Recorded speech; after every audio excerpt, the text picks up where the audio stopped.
anytime that we're moving, the finger is not going to be inside the trigger guard. If you're at a match and you get caught running around with your finger inside the trigger guard and you're not engaging a target, that's an automatic disqualification, a DQ. You're gonna get sent home. So anytime I'm moving, my finger is gonna be outside of the trigger guard. Now you can put the safety on if you want to, if you have an external safety. If not, just make sure that we're putting that finger all the way outside the trigger guard.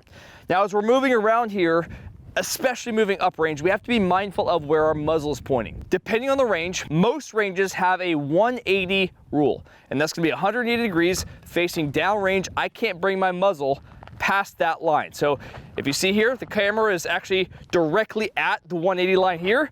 If I bring my muzzle to here, that would be a disqualification. I would get sent home. So we need to make sure we keep the muzzle downrange. Depending on the direction that you're moving will dictate how we actually do that. When I'm moving uprange to my right, I'm gonna turn towards the gun and keep it up high. I don't want to drop the gun down low because then I risk flagging myself. We never point the gun at anything we don't want to shoot. I don't want to shoot my arm. That should be a ground rule for you as well. Keep the gun pointed down range, keeping it high up here. Finger clearly outside the trigger guard.